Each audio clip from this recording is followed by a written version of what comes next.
புதிய கோணத்தில் தி பிரிண்டில் வந்திருக்கக்கூடிய கட்டுரையை தான் நம்ம எடுத்திருக்கிறோம். இந்த கட்டுரையினுடைய சாராம்சம் என்ன அப்படின்னா, மோகன் பகவத் கருத்து அமித்ஷா ஏன் கவலைப்பட வேண்டும், இந்த அர்த்தத்தில் தான், இந்த பொருளில் தான் இந்த கட்டுரை எழுதப்பட்டிருக்கிறது. டி.கே. சிங் இந்த கட்டுரை எழுதியிருக்கிறார். இது குறித்து பேசுவதற்காக பத்திரிகையாளர் பிரியன் வந்திருக்கிறார். வணக்கம். வணக்கம் சார். இன்று நிறைய நடுப்பக்க கட்டுரைகள் ஆர்எஸ்எஸ் குறித்து, பாஜக ஆர்எஸ்எஸ் அந்த நுட்பமான முரண் குறித்து தான் எழுதப்பட்டிருக்கிறது. அதில் பிரிண்ட்ல வந்திருக்க கட்டுரையை தான் எடுத்திருக்கிறோம். மோடி ஷாவுக்கு மோகன் பகவத்தினுடைய பேச்சு ஒரு யதார்த்தத்தை உணர்த்தி இருக்கிறது, ஒரு கண்ணாடி போல ரிஃப்ளெக்ட் அப்படின்னு தான் அந்த கட்டுரை தொடங்குது. எப்படி எடுத்துக்கிறது? இல்லை, பொதுவாக ஆர்எஸ்எஸ் பிஜேபியோட ஒரு பேக் போனாக இருக்குது, தாய் ஸ்தாபனமாக இருக்குது ஆக்சுவலாக. ஸோ அந்த தாய் ஸ்தாபனம் ஒரு எலெக்ஷன்ஸில் அதிகாரத்தை பெறுவதற்கு அது பலவிதமான வேலைகளே அவங்க செய்கிறாங்க. கீழே டோர் டு டோர் கேம்பெயின்லாம் அவங்க பெரும்பாலும் பண்ணுறாங்க ஆக்சுவலாக. ஸோ ஆக்டிவாக பர்ஃபார்ம் பண்ணுற ஆர்எஸ்எஸ் இந்த எலெக்ஷன், இந்த பாரதிய ஜனதா இந்த எலெக்ஷன்ஸில் ஒரு சுயமாக ஒரு மெஜாரிட்டி பெறாமல் இருக்கிற இந்த சூழல் இருக்கு இல்லையா, அது அவங்களுக்கு ஒரு கவலையை தரக்கூடிய ஒரு விஷயம். மெஜாரிட்டி கிடைக்கலன்றது அதிருப்தி கண்டிப்பாக அந்த கவலையை தரக்கூடிய ஒரு விஷயமா இருக்கு. அந்த கவலையை தரக்கூடிய விஷயம் எப்படி வெளிப்படுதுன்னா, நீங்கள் மோடியோட இமேஜ் மட்டுமே உங்களுக்கு ஓட்டு வாங்கி தந்துடும் நீங்கள் நினச்சிங்க. ஆனால் வாழ்வாதார பிரச்சனைகள்லாம் கோட்டை விட்டீங்க. சங்கம் நீங்கள் அலட்சியப்படுத்தி, ஆர்எஸ்எஸ் தொண்டர்கள் நீங்கள் அலட்சியப்படுத்தினீங்க. ஆர்கனைசர் 8 எழுதியிருக்காங்க இந்த வாட்டி. எப்படி உறுப்பில் பாஜக தலைவர்கள் ஆர்எஸ்எஸ் தொண்டர்களை கண்டுக்கவே இல்லை, அது மாதிரி விஷயங்கள். அப்புறம் வெளிப்படையாகவே ஆர்கனைசர்லேயே எழுதியிருக்காங்க. அப்புறம் மகாராஷ்டிராவில் எப்படி அஜித் பவார் கட்சிக்காக ஆர்எஸ்எஸ்லாம் ஒர்க் பண்ணலை, அப்படி விஷயங்கள்லாம் அவங்க எழுதியிருக்காங்க. ஸோ அவங்களுக்கு ஒரு வருத்தம் என்னென்னா, இந்த மாதிரி உங்கள் இமேஜை மட்டுமே காட்டி இனிமேல் ஓட்டு வாங்க முடியாது. அது மோடிக்கான ஒரு செய்தி. நீங்கள் உங்கள் இமேஜை மட்டுமே வச்சுட்டு இனிமேல் நீங்கள் ஓட்டு வாங்க முடியாது. ஸோ மக்களுடைய பிரச்சனைகளை கவனிங்க. நீங்கள் பேசின பேச்சுக்கள் ரொம்ப கண்ணிய குறைவான ஒரு பேச்சுக்களை நீங்கள் பேசினீங்க. பேட் மவுத் அப்படின்ற விஷயங்கள் இருக்குல்ல, ரொம்ப மோசமான ஒரு பிரச்சார பாணியை நீங்கள் கடைபிடிச்சிங்க. அது சொல்லும்போதே ஆப்போசிஷனும் பண்ணாங்கன்னு அவர் சொல்கிறார். அது சொல்ல வேண்டியது ஆப்போசிஷனும் சேர்த்துட்டார். ஆனால் அது எஃபெக்டிவான மெசேஜ் மோடிக்கான மெசேஜ் தான். கடிதம் அப்படி நீங்கள் இப்படி பேசிட்டீங்க. அது தவிர மணிப்பூர் 1 வருஷமாக பத்தி எறிஞ்சில் இருக்கு, அங்கே அமைதிக்கான ஒரு வழியை நீங்கள் கடைபிடிக்கல அப்படின்னு ஆக்சுவல் ப்ராப்ளத்தை பேசுறாரு. ஸோ ஆர்எஸ்எஸ் இந்த எலெக்ஷன்ஸில் சரியா ஒர்க் பண்ணலைன்றது உண்மையான விஷயம். அது யூபியில் மகாராஷ்டிராலலாம் தோல்விக்கான ஒரு முக்கியமான காரணம் பாஜக தோல்வி. ஏன் ஒர்க் பண்ணலை அப்படின்ற விஷயம். ஏன்னா ஒர்க் பண்ணலைன்றது தொடர்ந்து பல கட்டுரைகளில் எழுதிட்டு இருந்தாங்க. 2014 பிறகெல்லாம் ரிவ்யூ மீட்டிங்லாம் ஆர்எஸ்எஸ் கண்டக்ட் பண்ணாங்க. ஒவ்வொரு அமைச்சரும் போய் அவங்களோட பர்ஃபார்மன்ஸ் பற்றியெல்லாம் பேசப்பட்டது. இப்போ திடீர்னு அதிருப்தியை வெளிப்படுத்துறாங்க அப்படின்னா, கட்டுரையினுடைய நான் அந்த இடைப்பட்ட 2 வரிகளை இணைக்கிறதுக்காக கேட்குறேன், இடைவெளி வந்துருச்சா? இல்லை,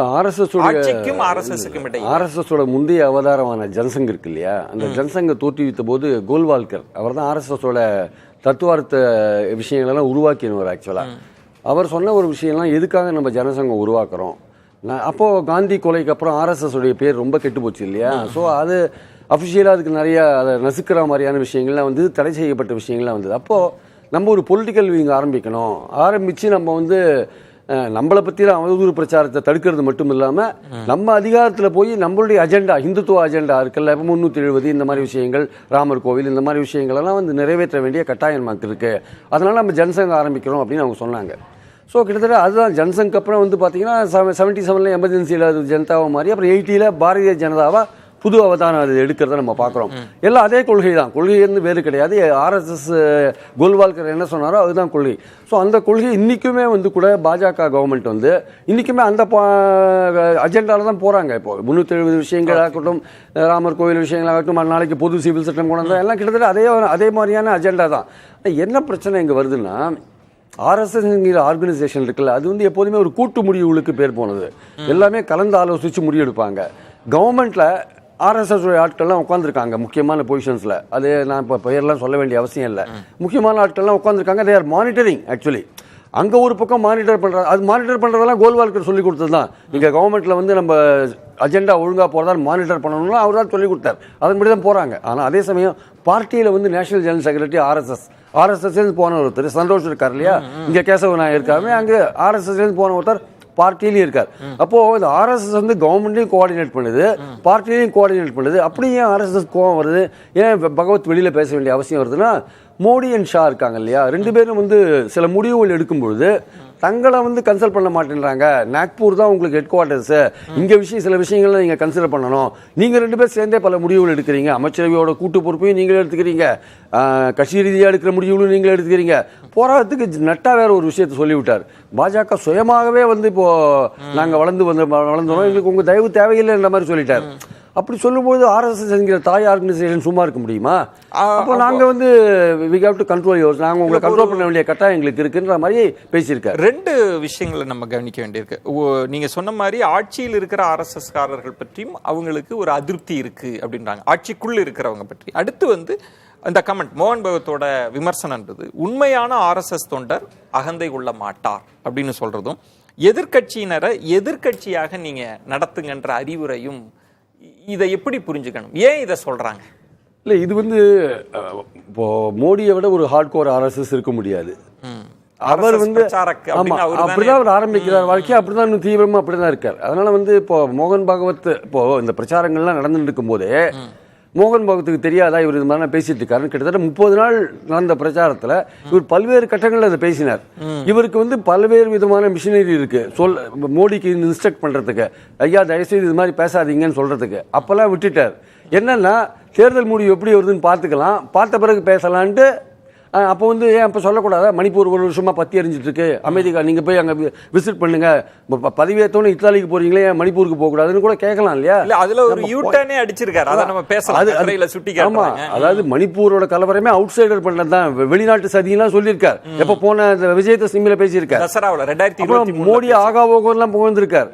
அக்டோபர் மாசம் லாஸ்ட் அக்டோபர்ல இப்படி பேசியவர் திடீர்னு இப்போ வந்து இது மாதிரி மாத்தி பேச வேண்டிய அவசியம் தேர்தல் தோல்வி. அதாவது மோடி வந்து பிரச்சாரத்தில் பேசுகிற விஷயங்கள்லாம் இவரால் நினைச்சிருந்தா கண்ட்ரோல் பண்ண முடிஞ்சிருக்கும், பேசாதீங்கன்னு சொல்லியிருக்காங்க. ஆனால் தேர்தல் முடிவு எப்படி வருதுன்னு பார்த்துட்டு பாஜகவால் வந்து சுயமாக ஒரு மெஜாரிட்டி கொண்டு வர முடியலன்னு சொன்ன உடனே இவங்களுக்கு என்னன்னா நம்மளுடைய அஜெண்டா, பாஜகவுடைய அஜெண்டா இருக்குல்ல, அடுத்து ஒரு அஜெண்டாவை நம்ம எப்படி கொண்டு போறதுன்னு ஒரு கவலை வந்துருச்சு. உடனே மோடி மேல ஒரு பழிய போடுறாங்க, நீ இது மாதிரிலாம் பேசினதான் இப்படியாச்சு, நீ RSS பயன்படுத்தாதனால தான் இப்படியாச்சு. அவங்களுக்கு நிறைய அஜெண்டா இருக்கு சார். சுருக்கமாக ஒரு விஷயம் சொல்றேன் கேளுங்க. RSS உடைய கோல்வால்கருடைய ரைட்டிங்ஸ்லேருந்து பார்த்தீங்கன்னா அதுதான் பேசிஸ். ஆக்சுவலாக இந்தியா வந்து இந்து நாடு, இங்கே சிறுபான்மையோர் வாழலாம், பட் உரிமைகள் கோரக்கூடாது, நம்பர் 1. அதுக்கேற்ற மாநிலம் அவங்க போவாங்க அந்த அஜெண்டால. அடுத்தது வந்து இங்கிலீஷ் எடுக்கணும், அந்த இடத்துல ஹிந்தியை வைக்கணும், ஹிந்தியை எடுக்கணும், அந்த இடத்துல சான்ஸ்கிரிட்ல வைக்கணும். இது அவங்களுடைய அடுத்த கொள்கை. 3வது வந்து சாதி அமைப்புகள் இருக்கணும், சாதி அமைப்புகள் இருந்தால் தான் சமூகத்தில் அமைதி நிலவும். இதெல்லாம் கோல்வால்கர் எழுதின எழுத்துக்கள்லேருந்து நான் பேசுகிறேன். இன்னொன்று வந்து டெல்லியிலேருந்து இந்தியா வாழணும், மாநிலங்களுக்கெல்லாம் உரிமைகள் இருக்கக்கூடாது, டெல்லியிலேருந்து இந்தியா வாழணும்.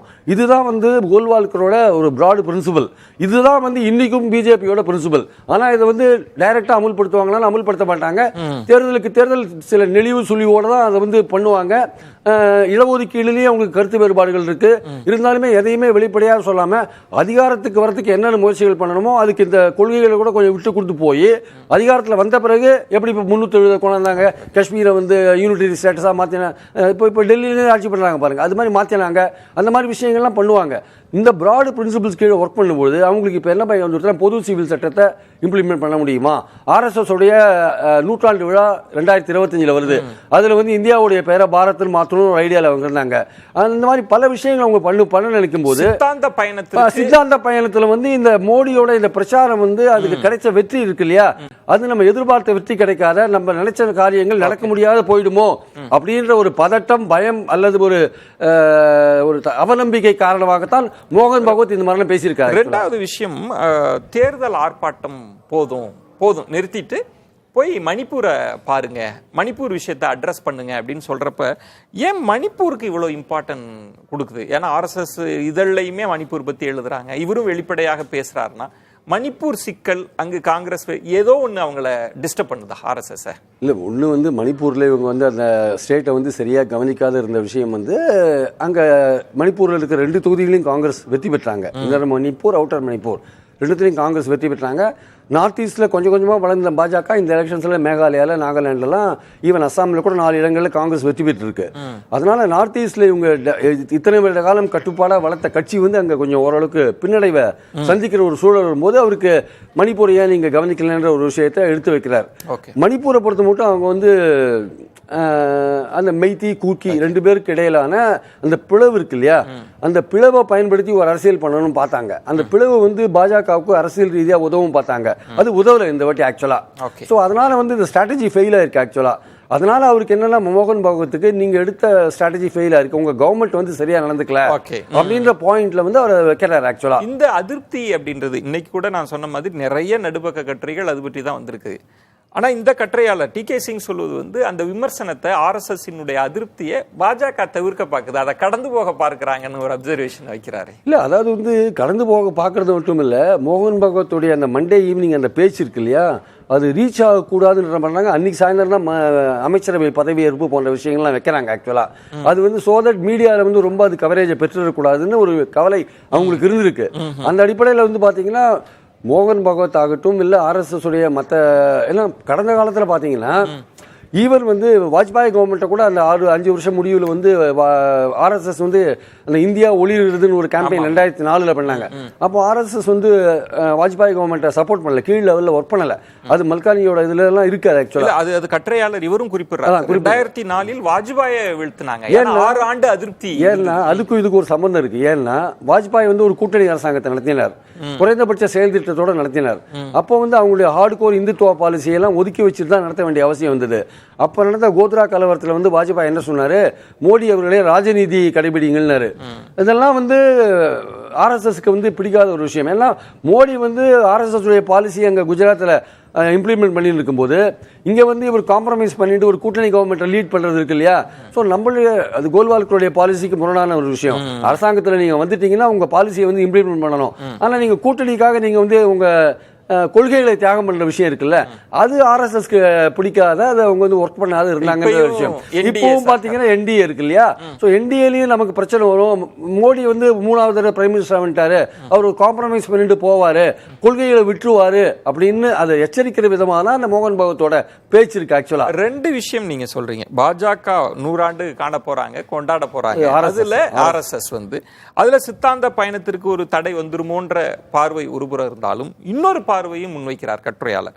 ஆர்எஸ்எஸ் தாண்டி மோடி அவர்கள் பிம்பம் வளர்ந்துருச்சு, அது ஒரு தனி மனித துதிபாடா போயிருச்சு, அதுதான் அவங்களுக்கு பெரிய அதிருப்தின்ற அப்சர்வேஷன் சொல்றாரு. ஆர்எஸ்எஸ்ல வந்து தனி மனிதர்கள் முக்கியம் கிடையாது. நீங்க வந்து ஆர்கனைசேஷனுக்கு மேல நீங்க வளர முடியாது ஆக்சுவலா. You cannot become larger than your life size ஆக்சுவலா.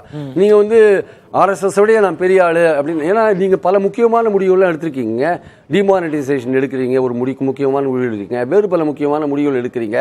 அப்ப ஆர்எஸ்எஸ் வந்து அதிகாரத்தில் தன்னுடைய குரல் அங்க ஒலிக்கணும்ன்றதுக்காக ஆர்எஸ்எஸ் இருக்கு.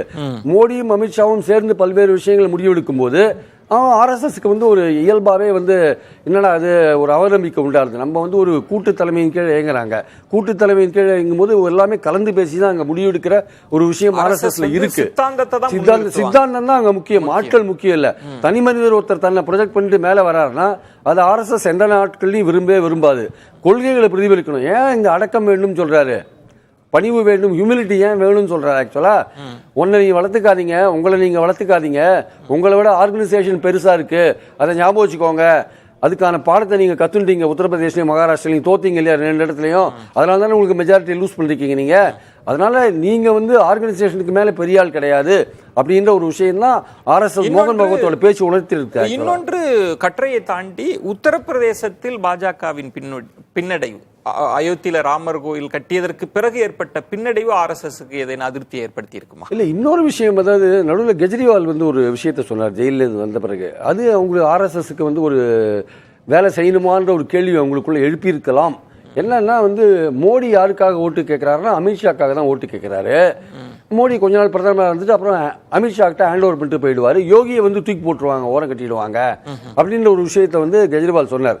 அது வந்து கேட்கறதுக்கு வந்து இது ஏதோ எப்படி சொல்றாரு அப்படின்னு நமக்கு இருந்தா கூட அது பெரிய கான்ட்ரவர்சி வந்து அங்க ஆர்எஸ்எஸ் குள்ளேயே உருவாக்கிடுது. என்னன்னா தொடர்ந்து குஜராத்தை சேர்ந்தவங்களே பிரைம் மினிஸ்டரா வரணுமா? அப்ப மற்ற இடத்துலலாம் யூபி வந்து 80 பேர் அனுப்புறது பார்லிமெண்ட்டுக்கு, அதுல பெரும்பான்மையோர் நம்ம தான் போயிட்டு இருக்கோம். அப்ப நம்ம யூபியிலேருந்து ஒருத்தர் வந்து பிரைம் மினிஸ்டரா வர முடியாதா? அடுத்து அமித்ஷா வந்தாருன்னா அவர் ஒரு 10 வருஷம் இருப்பாரு. அப்ப யூபியோட ஸ்கோப் என்ன அப்படின்ற மாதிரியான வரும்போது அங்க இருக்கிற ஆர்எஸ்எஸ் யோசிக்கிறான், சரி நம்ம எதுக்கு வேலை செய்யணும் அப்படின்னு. அது ஒரு காரணம், யூபியில வந்து இடங்கள் குறைஞ்சதுக்கு இதுவும் ஒரு காரணம். இன்னொன்று பிரியன், கற்றையாளர் சொல்வது மோடி அவர்களுக்கு ஒரு பின்னடைவு இருந்தாலும் செல்வாக்கு குறைஞ்சாலும் கூட ஆர்எஸ்எஸ் ஆல் அவங்களை வீழ்த்த முடியாது. அவர் என்ன சொல்ல வராரு அப்படின்னா, ஒருவேளை மோடி அவர்கள் நான் துறவி, எனக்கு எந்த ஆசையும் இல்லை அப்படின்னு சொல்லி ஒருவேளை எனக்கு பதவி வேண்டான்னு முடிவெடுத்துட்டு ஆர்எஸ்எஸ் என்ன பண்ணும்? ஆட்சி தேவையில்லை. அப்ப ஆர்எஸ்எஸ் ஆல் மோடியை வீழ்த்த முடியாதுன்ற ஒரு கருத்தை முன்வைக்கிறார்ல. இல்லை, அதாவது என்ன கேட்டால் ஆர்எஸ்எஸ்ஸால் மோடி வந்து நினச்சா பைய தூக்கிட்டு போயிட்டு இருப்பார், எனக்கு ஒன்றும் கவலை இல்லை அப்படின்றது வேற விஷயம். அது அவர் போகிறது அவருடைய இஷ்டம், போகிறது போகாதலாம். ஆனால் ஆர்எஸ்எஸ் நோக்கம் அது இல்லை. மோடி ஆஸ் லாங் அஸ் பவரில் இருக்கிற வரையும் நீங்கள் ஆர்எஸ்எஸ் உடைய அந்த இதில் தான் இருக்கணும், எங்கள் டைரக்ஷனில் தான் நீங்கள் ஒர்க் பண்ணணும், எங்களை கலந்தாலோசித்து தான் பல முடிவுகள் எடுக்கணும், ஃபியூச்சரில் ஒரு அஜெண்டா ஃப்ரேம் பண்ணும்போது எங்களை நீங்க வந்து கலந்து ஆலோசிக்கணும், கூட்டணி கட்சிகளுக்காக கொள்கைகளை வந்து காம்ப்ரமைஸ் பண்ணிக்கூடாது. ஸோ நம்ம பார்வையில் நம்ம ரொம்ப தெளிவாக இருக்கணும், அதை நீங்க பண்ணணுன்ற ஒரு விஷயத்தை வலியுறுத்துறதுக்காக தான் பண்ணியிருக்காங்க. ஆனால் மோடி எந்த கட்டத்திலையும் பைய தூக்கின்னு எனக்கு வேண்டாம்னு அவர் போக மாட்டார், அவர் போறதுக்கான வாய்ப்புகள் இல்லை. ஆனால் இப்போ வந்து பார்த்தீங்கன்னா சமீபத்தில் நடந்த நேற்று நடந்த ஒரு டெவலப்மெண்ட் என்னன்னா, இந்த வழிகாட்டும் மார்க்கதர்சின்னு ஒரு குரூப்பை வந்து அத்வானி, முரளி மனோகர் ஜோஷி, அதில் ராஜ்நாத் சிங்கையும் மோடியும் சேர்த்துருக்காங்க. அதில் அது வந்து அந்த ரிட்டையர் ஆனவங்க 75 வயசுக்கு மேலே ஆனவங்கலாம் அதில் வரணும், அவங்க 2 பேரும் இதில் சேர்த்துருக்காங்க. அப்போது இன்டெரக்டாக என்ன இண்டிகேட் பண்ணுறாங்கன்னா, மோடி வந்து 75 வயசுக்கு மேல ஆக்டிவா இருக்க மாட்டாரு, ராஜ்நாத் சிங் இருக்க மாட்டாரு. அடுத்தது பாத்தீங்கன்னா அமித்ஷாவோ இல்ல யோகியோ வேற யாரோ எக்ஸ்ஆர்ஓயோ ஆர்எஸ்எஸ் சொல்றவங்க தான் அங்க வருவாங்கன்ற ஒரு விஷயத்தை வந்து கன்வே பண்ணிருக்காங்க. ஆக்சுவலா இந்த மார்கதர்சி மண்டல வச்சிருக்காங்க, அதுல இருந்து கன்வே பண்ணிருக்காங்க. நீங்க சொல்ற இடத்துக்கு தான் கற்றையும் நகர்ந்து இறுதி பத்தியில என்ன சொல்றாங்கன்னா, இது மோடி அவர்களுக்கான செய்தி கிடையாது, அடுத்த தலைமைன்னு யோசிக்கிற அமித்ஷாவுக்கான செய்தி தான். ஆர்எஸ்எஸ்ஸின் செய்தியோ ஆர்எஸ்எஸோட அதிருப்தியோ அமித்ஷாவுக்கு தான். அமித்ஷா தான் இது பற்றி கவலைப்படணும்னு சொல்றதை எப்படி எடுத்துக்கிறது? கண்டிப்பா இதை பத்தி ஏன்னா அமித்ஷா வந்து மோடிக்கு அடுத்தபடியா ப்ரொஜெக்ட் பண்ற ஒரு விஷயம் இருக்கு இல்லையா, அதுக்கு ஆர்எஸ்எஸ் இன்னும் இதுவரை ஒப்புதலே கொடுக்கல. ஆனால் மோடியோட மனசுல வந்து அமித்ஷாவை ப்ரமோட் பண்ணணும்னு ஒரு எண்ணம் இருக்கு, அவர் தான் நமக்கு வாரிசா கொண்டாடணும்னு ஒரு எண்ணம் இருக்கலாம். நம்மளுடைய பாயிண்ட் என்னன்னா, ஆனால் ஆர்எஸ்எஸ்க்கு வந்து இந்த மாதிரியான அடுத்த வாரிசை வந்து இன்னொருத்தர் வந்து தீர்மானிக்கிறது அவங்களுக்கு உடன்பாடு கிடையாது. இது கூட்டு தலைமையின் கீழே யார் அடுத்தது வரணும்னு அவங்க முடிவு பண்ணுவாங்க.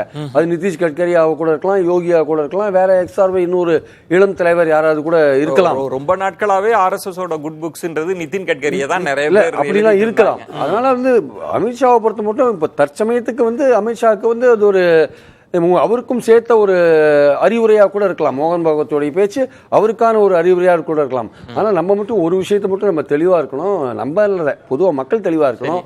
ஆர்எஸ்எஸ் வேற இல்ல, பிஜேபி வேற இல்ல, விஹெச்பி வேற இல்ல, துர்கா வாகினி வேற இல்ல, இந்து முன்னணி வேற இல்ல, விஸ்வ இந்து பரிஷத் வேற இல்ல, எல்லாமே ஆறுமுகம், எல்லாம் ஒரே முகம் தான். இதெல்லாம் அது வெவ்வேறு சந்தர்ப்பத்தில் வெவ்வேறு காட்சிகள் கொடுக்கும், அவ்வளவுதான். நன்றி பிரியன். ஒரு கற்றையை ஒட்டிய வரலாற்று தகவல்கள், பல பரிமாணங்கள் அப்படின்னு நிறைய விஷயங்களை பகிர்ந்துட்டீங்க. மிக்க நன்றி.